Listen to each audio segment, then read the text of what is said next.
오늘 이 말씀은 지난주 1, 2부 때 1, 2부의 성도님들에게는 1차 드렸던 말씀이기 때문에 1, 2부는 오늘 제가 설교를 안 했습니다. 그래서 오늘은 3, 4부만 제가 말씀을 전거토록 하겠는데요.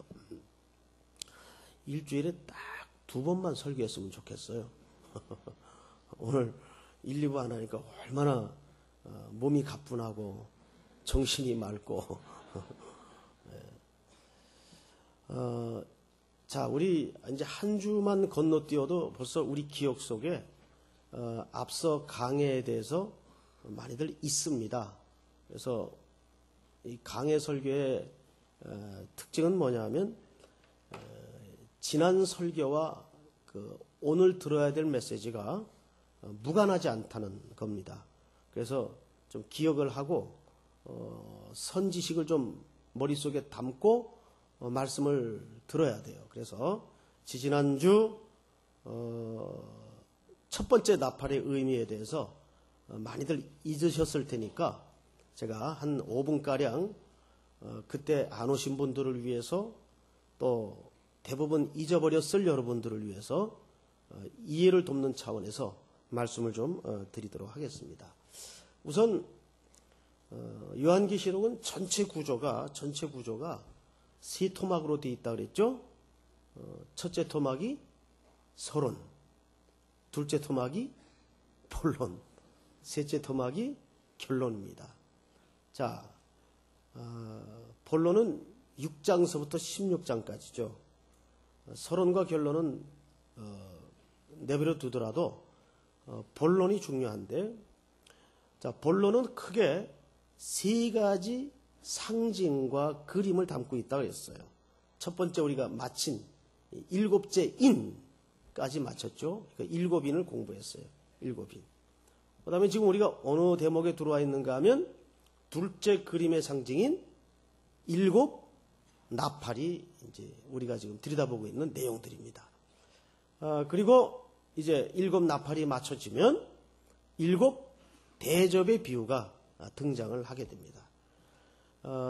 우선 7 나팔 중에 우리가 첫 번째 나팔을 염두에 둘 필요가 있는데 몇 절을 보시냐면 8장 1절을 좀 보시기 바랍니다.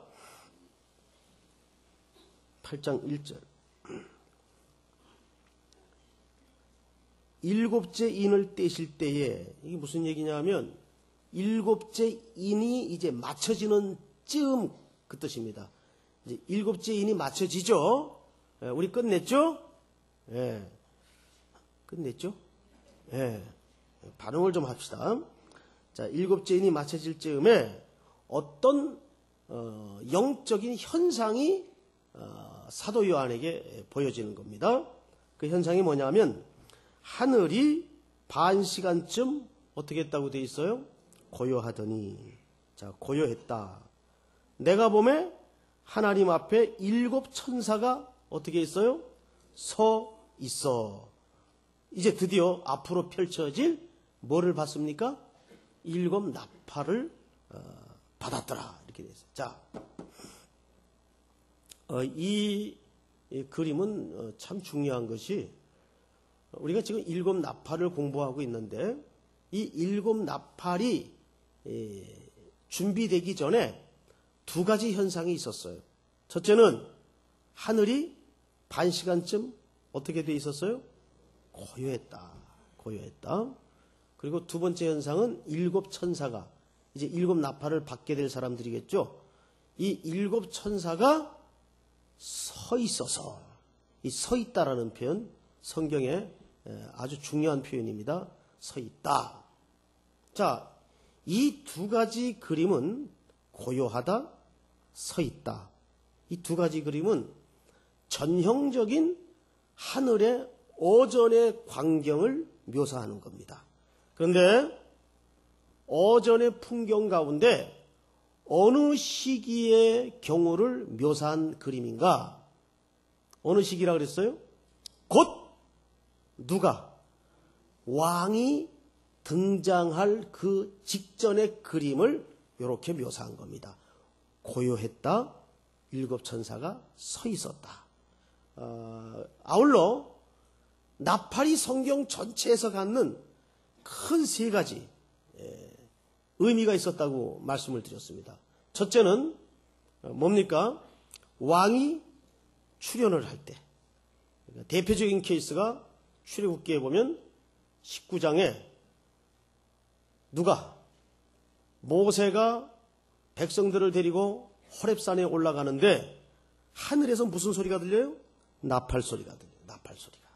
나팔 소리가 들리면서 아울러 호렙산 기슭에 빽빽이 구름이 자욱하더니 거기에서 하나님이 음성 가운데 임재하시는 광경을 우리가 만날 수가 있어요. 그래서 성경에서 나팔은 가장 중요한 첫 번째 상징이 하나님의 임재 또는 왕의 등장을 알릴 때 쓰여졌어요. 두 번째는 여호수아서 6장에 보니까 민수기서 12장에 보니까 은나팔 둘을 쳐서 만들되 군대를 소집하고 뭐를 알릴 때? 전쟁을 알릴 때. 그리고 여호수아서 6장에 보니까 여리고성이 사실상 작전으로 병력의 수로 무기의 어떤 유무로 무너진 것이 아니라 뭐에 무너졌어요? 나팔 소리에 무너집니다. 맞죠?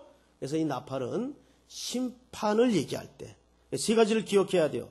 이 성경 전체에서 나팔이 쓰여지는 중요한 세 가지 기능이 있는데 그 기능이 각각 뭐였냐? 왕의 출현과 또 하나님의 임재라고도 볼 수 있죠. 두 번째는 전쟁을 소집하고 선포할 때.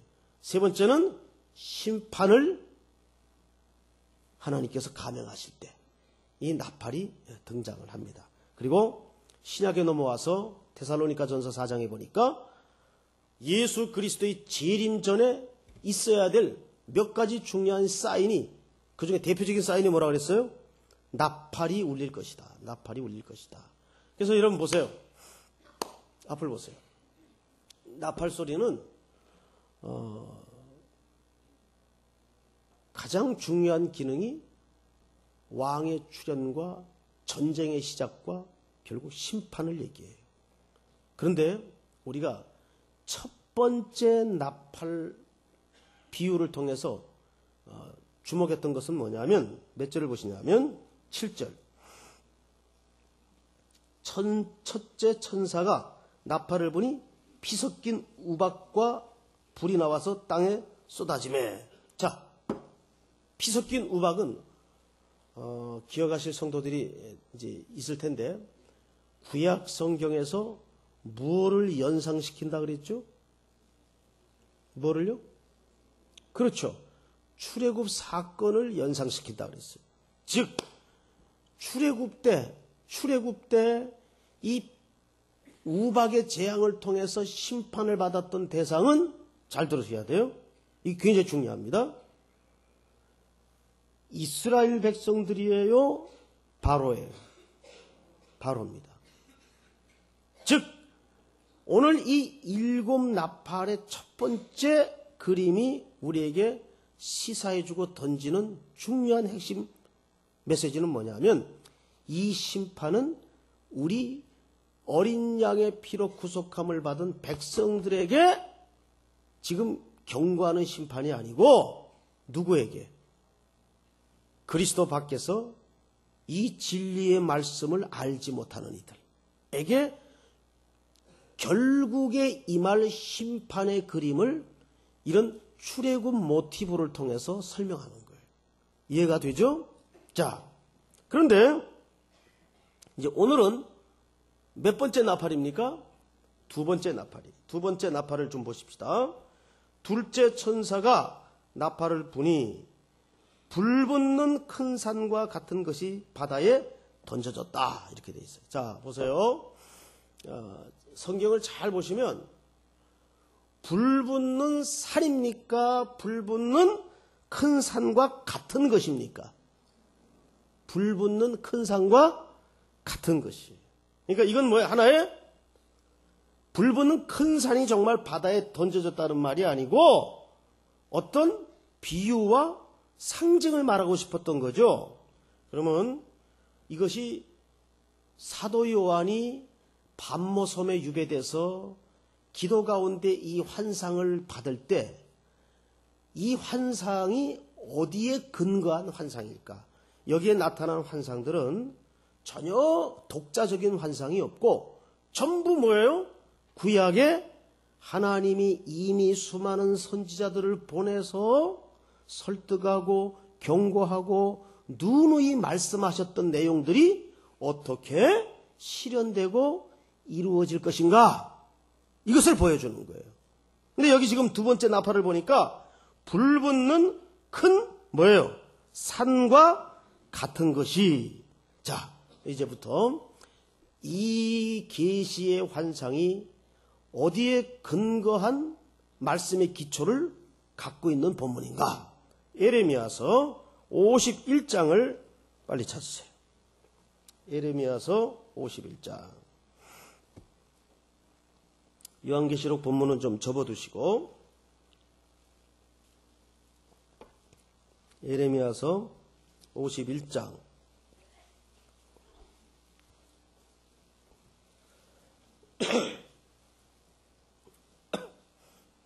천천히 찾으세요. 천천히. 다 찾으셨나요? 네. 자, 찾으셨으면 몇 절을 보시는 거 하니 25절을 보십시다. 25절. 야구 걱정은 하지 마시고 야구는 우리가 이기게 돼 있습니다. 제가 올라오기 전에 2회 초까지 보고 왔는데 7대 0이었어요. 7대 0. 또 이 기쁜 소식을 전하면서 자, 25절. 25절. 자, 정신 챙기시고 25절. 여호와의 말씀이니라. 여러분 눈으로 쫓아 보시기 바랍니다. 여호와의 말씀이니라. 온 세계를 멸하는 멸망의 사나 보라, 나는 네 원수로다. 나의 손을 네 위에 펴서 너를 바위에 굴리고 너로 불탄 산이 되게 할 것이니. 여기 뭐가 나와요? 불탄 산이 되게 할 것이다. 자, 이건 누구 보고 한 얘기입니까? 조금 아직은 그림이 잘 희미하죠. 계속 읽습니다. 26절. 사람이 네게서 집 모퉁이 돌이나 기초돌을 취하지 아니할 것이요 너는 영원히 황무지가 될 것이니라. 여호와의 말씀이니라. 땅에 깃발을 세우며 나라들 가운데 나팔을 불어서 나라들을 동원시켜 그를 치며 아라랏과 민니와 아스그나스 나라를 불러 모아 그를 치며 사무관을 세우고 그를 치되 극성스러운 메뚜기같이 그 말들을 몰아오게 하라. 뭇백성 곧 메대 사람의 왕들과 그 도백들과 그 모든 태소와 그 관할하는 모든 땅을 준비시켜 그를 치게 하라. 땅이 진동하며 소용들이 치나니 이는 여호와께서 어디를 쳐요? 바벨론을 쳐서 그 땅으로 황폐하여 주민이 없게 할 계획이 섰음이라. 할렐루야. 자, 이걸 잘 보세요. 이제 드디어 우리가 불타는 산 같은 이 비유가 어느 나라를 묘사한 상징한 그림이냐를 구약 성경을 통해서 희미하게나마 알았어요, 몰랐어요? 어느 나라를 지칭했던 겁니까? 바벨론입니다. 그러면 바벨론은 이 당시 예레미야가 이 환상과 이 말씀을 받을 당시에 이스라엘 공동체를 포로로 몇 년 동안을 70년 동안을 핍박과 억압과 기름틀처럼 그들을 쥐어짜고 괴롭게 만들었던 국가입니다. 물론 이 바벨론은 하나님이 쓰시고 사용했던 채찍이고 막대기였어요. 그런데 그것은 영원한 것이 아니라 뭐예요? 한시적인 것이었어요. 어쨌든 중요한 것은 예레미야의 글을 보니까 여기에서 바벨론을 뭘로 묘사하고 있는 거 하니 계시록에 나타났던 표현처럼 너로 불탄 산이 되게 할 것이니. 그리고 이 불탄 산이 되게 할 때에 뭐를 불어요? 나팔을 불어서 많은 주변의 열강을 동원해 바벨론을 엎을 것이다. 엎을 것이다. 그러면 자연히 그 속에 짓눌리고 고통당하고 억압당했던 히브리 민족들은 어떻게 됩니까? 자유의 순간과 해방의 날을 맞게 되는 겁니다. 자, 그런데 이 성경을 잘 보시면 오늘 이 본문이 단순히 결국에는 이스라엘 백성들은 자유를 얻게 될 것이고 그를 억압했던 바벨론은 불탄산이 바다에 던져지는 것처럼 멸망하게 될 것이다. 이런 징벌에 관한 내용으로 끝을 맺기 위해서 이 본문이 존재하는 게 아닙니다. 이 본문을 조금 더 추적할 필요가 있는데, 자, 33절 제가 여러분들하고 좀 같이 읽겠습니다. 제가 먼저 읽습니다. 만군의 여호와 이스라엘 하나님께서 이와 같이 말씀하시되 딸 바벨론은 때가 이른 타작마당 같은지라 멀지 않아 추수 때가 이르리라 하시도다.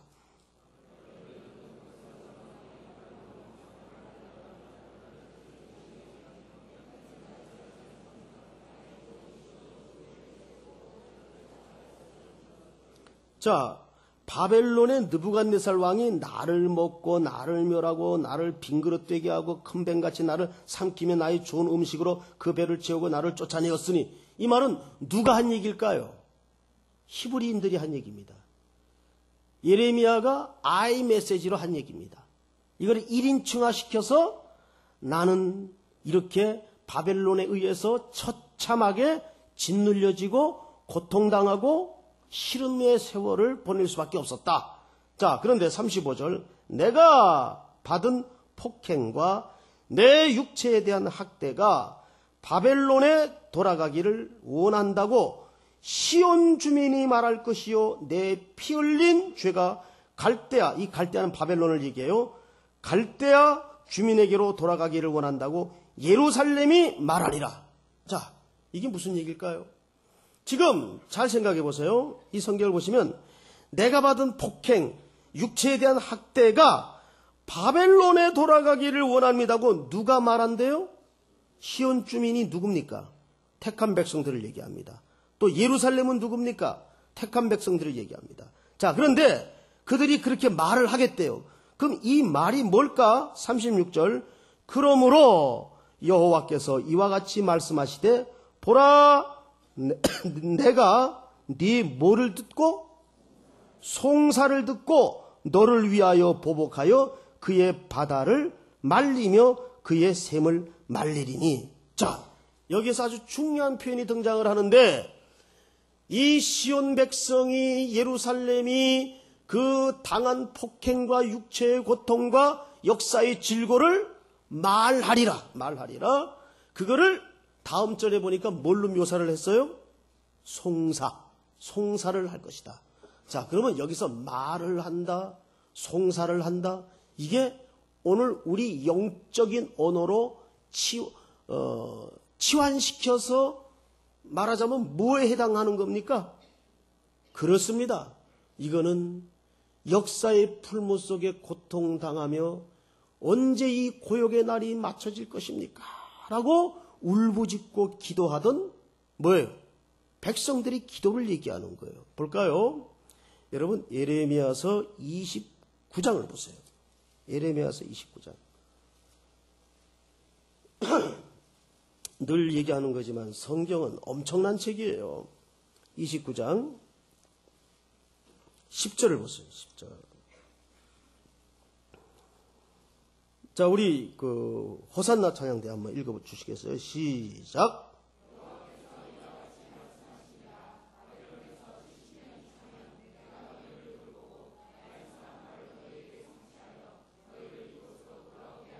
자, 보세요. 호산나 보세요. 하나님의 택한 백성들에 대한 계획이 여기 분명히 그림으로 보여져요, 안 보여져요? 어떻게 보여집니까? 바벨론에서 몇 년을 차면, 70년이 차면 내가 너희를 돌보고 나의 선한 말을 너희에게 성취하여 너희를 이곳으로 돌아오게 하리라. 근데 여기 놀라운 조건이 하나 붙어 있어요. 11절. 우리 성도님들만 시작.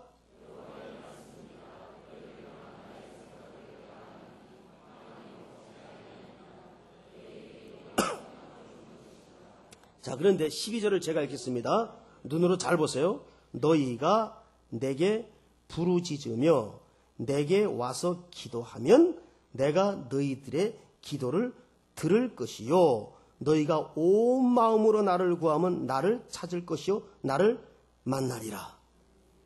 자, 이 재밌죠? 자, 저를 보세요.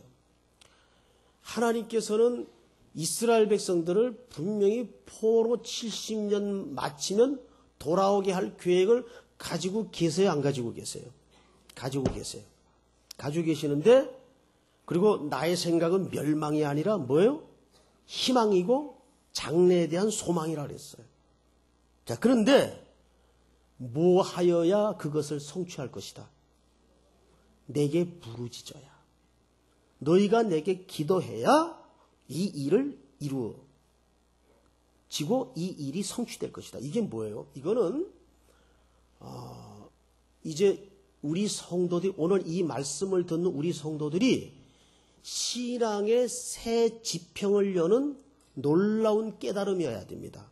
자, 왜냐하면 결론적으로 하나님은 이 세상을 주도하고 이 세상을 움직이는 것이 미국이 아닙니다. 우리나라가 살 길이 경제가 살아나는 게 아닙니다. 아멘이십니까? 그럼 뭐가 우리나라를 살리고 이 세계를 움직이는 게 뭐예요? 예, 성도들의 기도입니다. 여러분들이 이 사실을 분명히 믿어야 돼요. 그래서 우리 성도들에게 기도는 하늘에서 메고 푸는 권세를 우리에게 주신 거예요. 그러니까 이 세계의 경영은 하나님이 어떻게 이루어 가시고 만들어 가시느냐? 성도들의 기도를 통해서 세계를 경영하세요. 믿습니까, 여러분? 자녀를 어떻게 키우느냐? 기도의 경영을 통해서 자녀를 경영하는 거예요. 회사를 어떻게 경영하느냐? 기도의 경영을 통해서 회사를 경영하는 거예요. 자, 이것이 왜 기도의 결론이 모아지느냐? 오늘 계시록 8장을 다시 보세요. 8장 7 나팔을 받았을 때에 3절을 보세요. 자, 2절에서는 7 나팔을 받죠. 3절 또 다른 천사가 와서 제단 곁에 서서 금향로를 가지고 많은 향을 받았으니 이는 모든 성도의 기도와 합하여 보좌 앞 금제단에 드리고자 함이라. 향연이 성도의 기도와 함께 천사의 손으로부터 하나님 앞으로 올라가는지라. 천사가 향로를 가지고 제단에 불을 담아다가 땅에 쏟음에 우레와 음성과 번개와 지진이 나더라. 이때 응답이 되는 거예요. 자, 여러분 보세요. 그런데 사도 요한이 이 계시를 받을 때 상황이 어떤 상황이에요? 사도 요한이 가장 극단적인 무기력한 상태에 떨어져 있을 때 밤모섬에 유배된 거예요. 로마의 정권은 사도 요한을 그 당시 형벌로서는 가장 극단적인 처형을 했어요. 그 처형의 대가가 뭐예요? 밤모섬에 유배시킨 겁니다. 세상의 모든 의지할 것으로부터 다 손발을 잘라놓고 가두어 놨어요. 그런데 보세요. 이 가장 처절한 무기력한 상태에 있을 때 하나님은 사도 요한에게 하늘의 경영을 보여주세요. 아멘? 하늘의 경영을 보여주세요.